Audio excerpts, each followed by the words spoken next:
Imagina só, você tendo um dia comum na sua vida.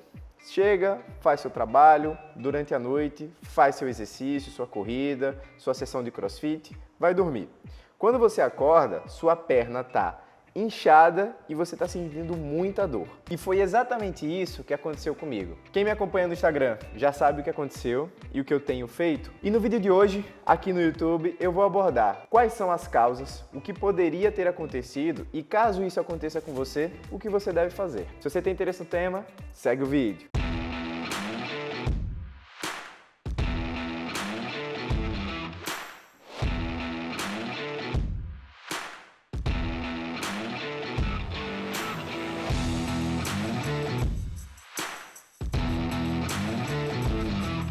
Fala galerinha, beleza? Danilo Pereira, médico do esporte, mais um vídeo aqui no canal. E se você caiu de paraquedas aqui agora, se liga aqui. Terça, quarta, quinta e sexta, às 6h30, tem vídeo novo sobre o mundo, sobre o universo da medicina esportiva. Temas muitas vezes escolhidos por vocês, só que o tema de hoje, obviamente, foi uma coisa impactante, foi uma coisa que eu resolvi trazer porque estou me achando super-homem, querendo fazer duas modalidades ao mesmo tempo. E aí o que é que aconteceu?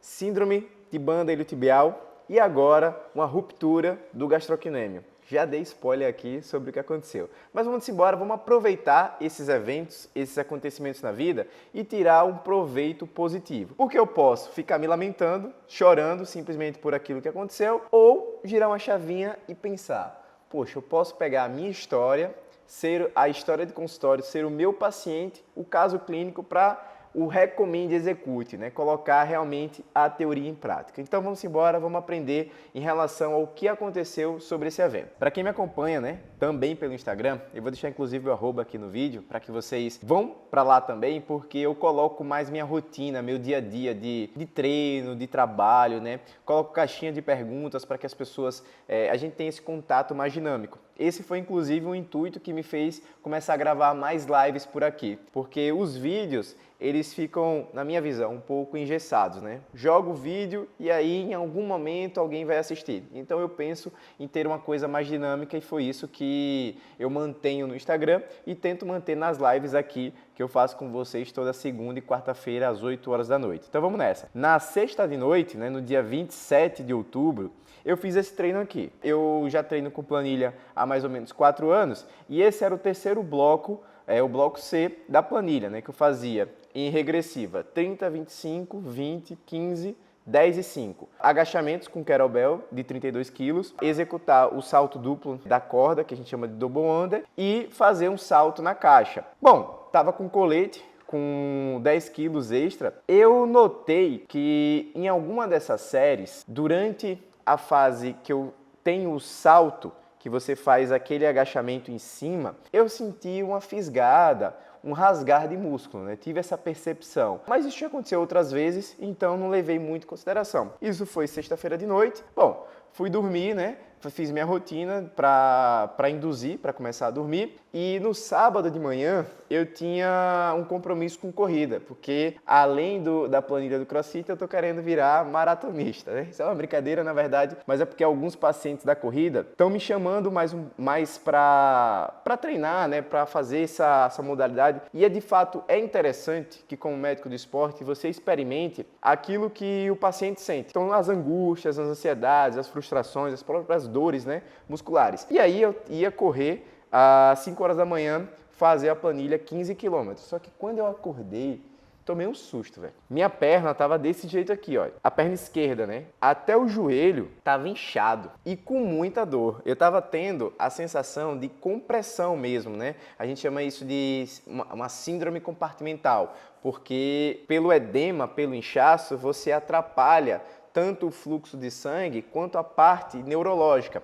E aí fica aquela sensação de formigamento, que a gente chama isso de parestesia. E obviamente, como médico, você já pensa no pior. E aí o pior, né, nesse caso, nesse evento, seria uma trombose. Acordei minha esposa e falei, olha, eu preciso ir ali no hospital fazer um exame.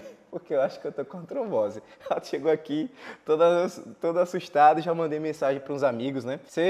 Novamente, você é médico, você fica pensando em uma de coisa. Aí eu tenho um amigo que é vascular, que é hemato, porque se fosse uma trombose mesmo, já tô adiantando aqui, não foi uma trombose, né? Tinha que fazer pesquisa de doenças, de trombofilias, né? E aí o próprio hemato, de fato o hemato que faz essa análise, essa avaliação, enfim, para saber o que é que precisaria ser feito daqui para frente. Que bom, não foi, né, uma trombose, foi na verdade algo muscular. E é esse o grande contexto que eu quero trazer de ensinamento, como eu citei ali no início do vídeo. Hoje, esse vídeo está sendo lançado na quarta-feira, 1º de novembro de 2023. O vídeo da terça-feira, que foi o vídeo do dia 31 de outubro de 2023, eu comentei sobre uma síndrome de banda iliotibial, também do mesmo lado do membro inferior esquerdo, da minha perna esquerda, que eu já estava sentindo dor, queixa de desconforto, justamente por isso que eu aumentei de maneira súbita, de maneira desproporcional, o volume da minha sobrecarga, o volume do meu estresse mecânico. Por quê? Eu mantenho a minha planilha do CrossFit e incrementei planilha de corrida. Falo isso toda vez para os pacientes não fazerem. Aí eu pego e faço o quê? Vou lá e faço. Então, na verdade, foi o Recommend Execute do Tigrão, né? Do cara que não quer aceitar esse processo, enfim, conseguir acumular 2 lesões.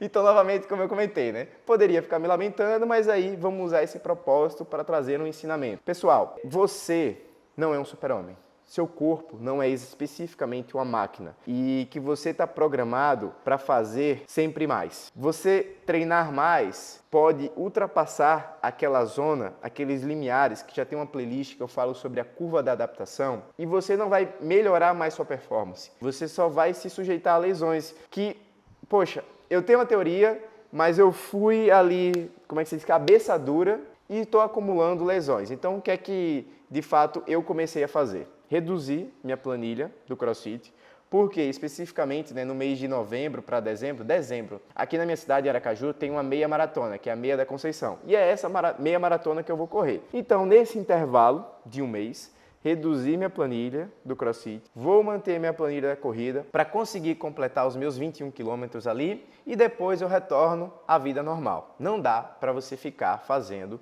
2 modalidades tão divergentes, a não ser que você tenha rotina para isso, que não é meu caso, né? Eu tenho todo o contexto de trabalho, compromissos familiares que vão limitar esse meu tempo de descanso, esse meu tempo de oferta de calorias. Vamos lá, de uma maneira bem simples, o que é que eu falo aqui de maneira recorrente? Tripé, performance, tripé, promoção de saúde. Exercício, nutrição e sono. Quando você treina, você está treinando. Quando você come, você está treinando. Quando você dorme, você também está treinando. E aí, por demandas, né, rotinas sociais, tanto a parte da comida quanto a parte do sono, você pode ter uma redução desse volume, né, dessa oferta. E aí, esse tripé fica meio bambo, você cai e dá lesão. E um segundo ponto, que eu também falo de maneira recorrente, é que o nosso corpo é como se fosse um carro. Nesse carro, você tem que ter um bom alinhamento e um bom balanceamento. Então, as distribuições das cargas, elas precisam estar bem equilibradas. Por quê? Se você tem um ponto que está sobrecarregado, olha a minha banda iliotibial, estava dando sinal que estava com mais estresse do que o corpo estava conseguindo suportar. E aí, o que é que acontece? Isso aqui está sobrecarregado, o vizinho, que é imediatamente abaixo, que é o gastrocnêmio, que é um músculo responsável por movimentos de potência, movimentos de explosão, que é justamente o salto na caixa que eu estava executando. E aí, o ponto que eu estava na parte de cima, quando você faz o salto, que você faz aquele agacho, aquele momento que a gente chama de fase excêntrica do movimento, você tem a fase concêntrica, que seria basicamente isso. Você junta a origem e a inserção do músculo. E você tem a fase excêntrica, que é a fase que você começa a alongar. Esse final da fase excêntrica, esse momento que você faz isso para voltar a fazer isso, que é aquele momento justamente que você tem o salto na caixa, é o momento que o músculo, de uma maneira geral, certo? Todos os músculos eles vão ficar nesse ponto mais vulneráveis a lesões. E foi exatamente nesse momento que eu tive essa sensação de fisgada, de rasgar. Que aí corrobora com o exame de imagem, né, que eu estava com a lesão parcial nesse ventre muscular do gastrocnêmio, né? Uma lesão que a gente chama uma lesão de leve barra moderada. Por quê? Alguns critérios clínicos que chamam a atenção que foi uma lesão não grave. Eu consegui continuar treinando. Isso é um ponto. Quando você tem uma lesão, que é uma lesão mais grave, você não vai conseguir manter a execução do movimento. Quando você tem uma lesão mais grave, principalmente de membro inferior, você não vai conseguir manter a sustentação do seu corpo. Então você vai ficar deitado ou simplesmente você não vai conseguir apoiar o pé e caminhar com firmeza, né? Isso tudo são pontos que vão alimentando possibilidades de maior gravidade. E aí vamos voltar naquela linha do tempo. Acordou de maneira repentina dessa forma. O que você precisa fazer? Você precisa ter um exame de imagem. Precisa ter um exame de imagem para descartar se há uma trombose ou não. E esse próprio exame de imagem vai ajudar no seu diagnóstico. Nesse ponto que eu tive essa lesão do meu gastrocnêmio. Ufa, aí o pai está em casa. Aí tem lesão, vamos fazer o processo de reabilitação. Obviamente, eu também preciso em algum momento da vida ser paciente, né? Então eu sou o paciente de alguém. Tenho meu fisioterapeuta, eu tenho um educador físico que me acompanha, eu tenho um nutricionista que me acompanha. Então, já entrei em contato com o físio, olha, aconteceu isso, vamos fazer o processo de Peace and Love, o processo de reabilitação. Olha a imagem. De maneira imediata, nas primeiras horas pós-lesão, o que você tem que fazer? Compressão, colocar gelo no local, porque isso vai ajudar a controlar o edema. O edema, ele não tem uma correlação direta com gravidade. Não é porque está mais inchado que é mais grave. Isso não existe. A questão de controlar o edema é porque o edema ele vai limitar a amplitude do movimento, né? Você vai ficar com limitação e aquilo pode sinalizar uma maior percepção, uma maior sensação de dor. Então, o controle do edema é para que você consiga progredir as fases. Fase 1, processo de reabilitação de qualquer conceito da parte osteomuscular. Controlar a dor e evitar a perda do arco de movimento. Lembrando que nessas primeiras horas pós-lesão, isso acontece um quadro inflamatório. Inflamação é uma coisa boa, porque vai reparar, vai sinalizar a cicatrização daquela fibra muscular que foi rasgada aqui no meu caso. E nesse ponto, a inflamação é boa, mas ela também tem um efeito negativo porque gera dor. E aí, como é que a gente controla essa queixa de dor? Com analgésicos, dipirona ou paracetamol. Ponto. Anti-inflamatório vai aliviar a dor, mas também vai limitar a inflamação. Se você limita a inflamação, você limita o processo de recuperação, de regeneração dessa fibra muscular. E aí, para deixar isso mais palpável para vocês, imagina que seu corpo é uma casa, de maneira recorrente eu falo isso aqui. E nessa casa você tem um varal.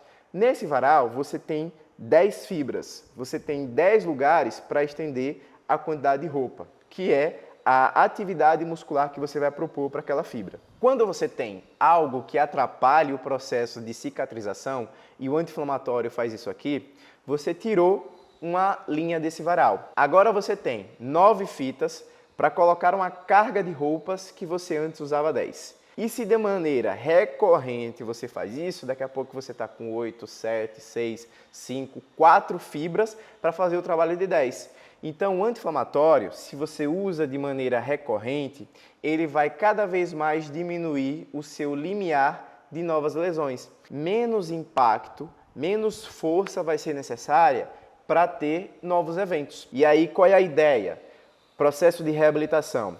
Que você recupere no menor tempo possível e volte à sua prática prévia com menor chance de se lesionar novamente. Então, o anti-inflamatório ele vai atrapalhar totalmente esse sentido. Segunda fase do processo de reabilitação. E é nesse ponto que eu estou aqui agora gravando esse vídeo para vocês. 3 dias, 72 horas após o evento, estou no processo de ganho de força. Está aparecendo as imagens aqui do treino, das coisas que eu estou fazendo. Para quem me acompanha, essa carga, essa intensidade é muito abaixo daquilo que eu já estou acostumado. E isso, ele é suficiente para aumentar a vascularização. Se mais sangue chega na minha fibra muscular, mais substâncias cicatrizantes, reparadoras do tecido muscular acontecem. Ou seja, é totalmente contrário à lógica do senso comum. Tive uma lesão, preciso tomar os meus anti-inflamatórios os Ax, Ex, Ox da vida, e ficar em repouso, paradinho, esperando a coisa reabilitar. Para quem acompanha aí o canal, né, durante a Copa do Mundo, eu fiz umas abordagens em relação às lesões, né, que aconteceram com alguns atletas, dentre eles Neymar. E para quem assistiu o vídeo, os atletas têm uma lesão, eles ficam 24 horas fazendo fisioterapia. Imediatamente após a lesão. Você não precisa ficar esperando fazer imagem, fazer ressonância, e daqui a um mês começar a fisioterapia, não. Assim como não é só no momento da fisioterapia que você reabilita a sua fibra. Fez a sua sessão de fisioterapia, entendeu o processo, chegou em casa, tem que repetir. De manhã, de tarde, de noite. Quanto mais movimento você fizer sobre aquela fibra que está danificada, que está lesionada, obviamente um grande parênteses aqui, sem piorar uma queixa clínica de dor, sem gerar um descontrole dessa dor, é esse movimento que vai acelerar a cicatrização, que vai fazer aquilo que eu falei antes, ó, devolver você à prática prévia em um menor tempo possível, reduzindo a chance de você se lesionar novamente. É dessa forma, vascularizando, que você consegue reparar aquela fibra do varal que foi rasgada, que foi danificada. E aí, resumindo todo esse processo. Pontos-chave do processo de reabilitação. Peace and Love. Tem vídeo aqui sobre o assunto, deixo você com essa oportunidade de aprender. E aí, 4 fases de reabilitação. Não comentei antes, mas vamos lá, parei na segunda, né? Primeira fase, controlar a dor, evitar perda do arco de movimento. Segunda fase, ganho de força. Terceira fase, ganho de potência. Quarta fase, retorno à prática esportiva prévia. E se você chegou até agora no vídeo, então qual era a novidade que eu comentei lá no início? É o seguinte, eu agradeço demais a atenção de cada um de vocês. Eu hoje estou demandando mais ou menos 1h30, 2 horas por dia para responder a todos os comentários e continuarei fazendo isso. Mas é o seguinte, eu darei mais atenção a quem tem mais interesse nessa minha atenção. Por isso, eu e minha equipe decidimos criar um ambiente, uma comunidade mais próxima, uma área exclusiva para membros. E para você que vai se tornar membro do canal, você terá acesso a, número 1, lives exclusivas, com a maior disponibilidade para ouvir o caso, ouvir a dúvida de vocês e tentar ajustar com a visão da medicina esportiva e ser mais assertivo no seu caso. Número 2, acesso a conteúdos exclusivos, que eu vou fazer uma abordagem um pouco mais profunda, mais teórica, né, em relação a esse processo de reabilitação, de suplementação, falar um pouco melhor sobre a minha rotina de treino, de alimentação, para que vocês entendam e aprendam de fato como direcionar a energia e o dinheiro para que vocês obtenham mais rendimento, mais resultado, seja no âmbito de performance ou de promoção de saúde. E o número 3, um acesso antecipado ao conteúdo do canal. Daqui para frente, quem for membro terá a exclusividade de escolher os temas que eu vou abordar aqui. Então aproveita, clica aqui no botão para se tornar um membro e vamos para o próximo.